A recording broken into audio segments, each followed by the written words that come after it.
Thank you all for coming to the celebration of my dad's life. That's not a good start. It really was a life full of love, family, and friends. And I know that this type of gathering is what he wanted for this occasion. His kindness and joy filled any room that he entered, and he couldn't help but feel it.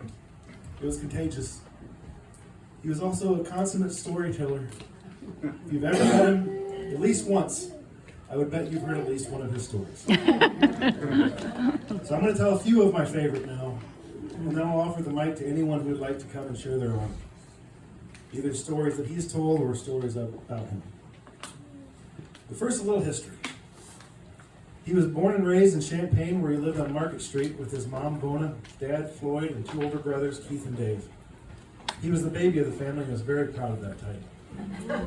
He had many stories of his childhood adventures, and one of the most memorable was when he was gassing up his mini bike that had a cement mixer motor. But he didn't want to turn it off because it was tough to start. When the gas can caught fire, turned into a flamethrower, which he promptly threw underneath his dad's brand new Oldsmobile.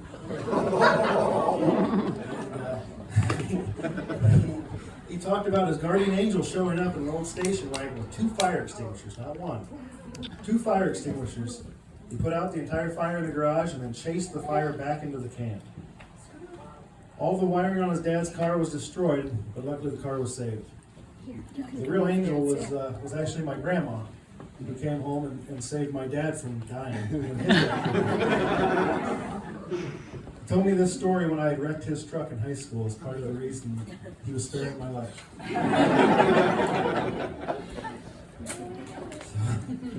He met my mom while they were both working at Mercy Hospital. One of his favorite stories was of their first date when he took her horseback riding and she got thrown by his horse, badly injured her knee. He came around for a couple days afterwards to apologize and try to smooth things over. But, he thought that she was getting tired of him, so he stopped. Well, he had misread that situation, and she got a hold of him through one of his friends and told him to come back. They married within 6 months of that first date. He apparently knew what he had found when he found her.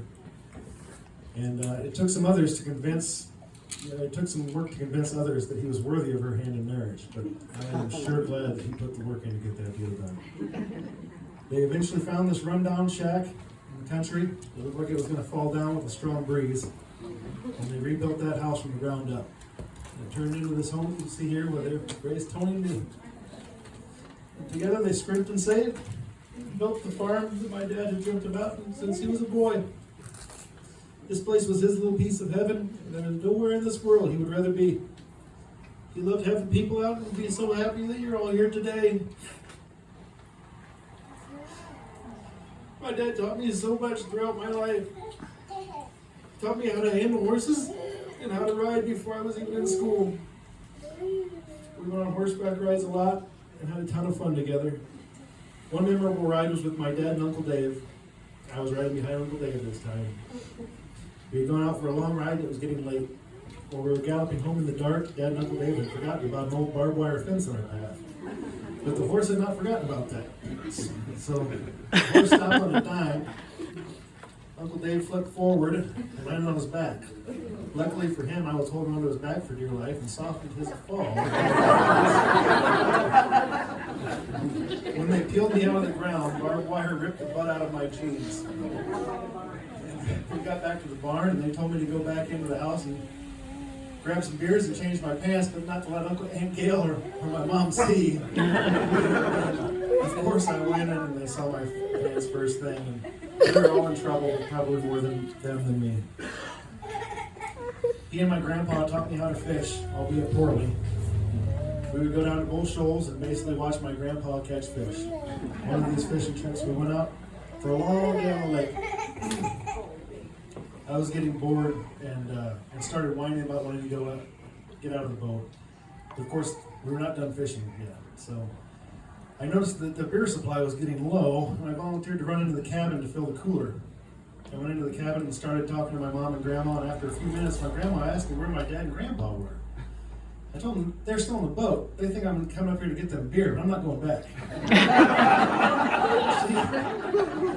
She filled the cooler with beer, and while she was doing it, she told me pretty forcefully.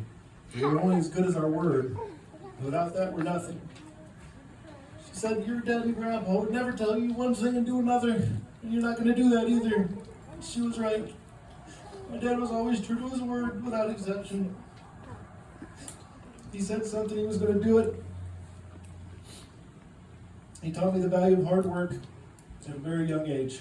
Let's be honest, he probably broke several child labor laws. Many of my childhood memories of my dad were of him, Tony, and me working together on this farm. A lot of baling hay, walking beans, or just making stuff in the barn. I was honestly never a big fan of baling hay.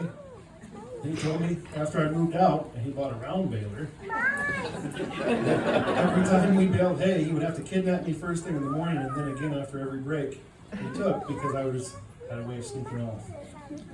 And Tony was always there to finish the job and was never an escape artist like I was. Dad would usually send him to go find me and bring me back.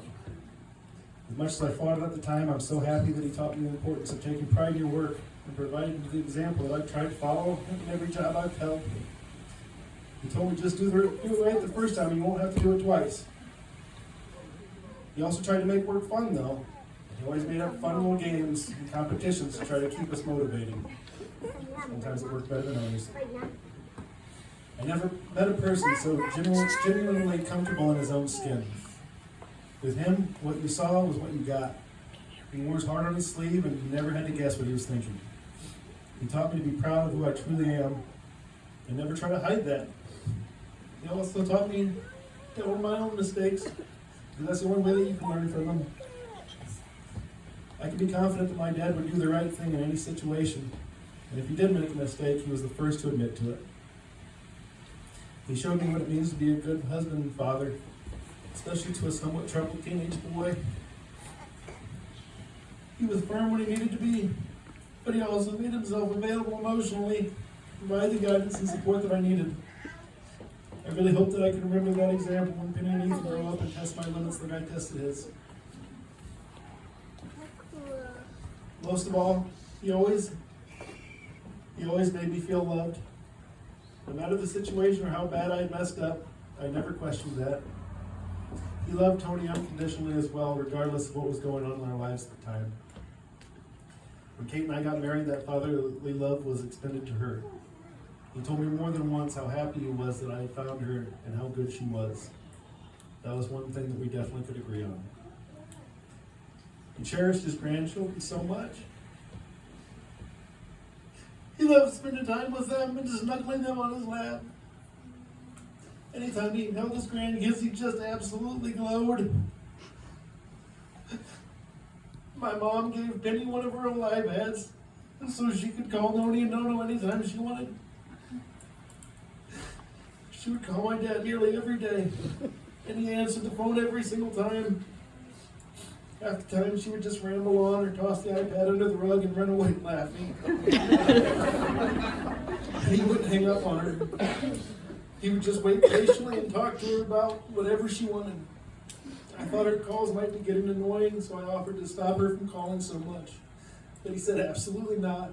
He loved talking to her every chance he got. He was the best dad I could have ever hoped for, and I know that he felt loved also. As I got older, I confided in him constantly, and he really became my best friend. I talked to him about things I never told anyone else, and he always had the best advice. When I was really stressed out, he always had a way of putting things in perspective and talking me through it. I'll never stop talking to him, and I just hope I can always hear his voice and imagine what he would say. Speaking of which, he had a saying or two. He was so proud of the 50 years of marriage that he and my mom shared. He absolutely adored her. He had one piece of marriage advice. Marriage is a full-time job with a lifetime appointment. You don't get any sick days, no vacation time, and for God's sake, don't take any sabbaticals.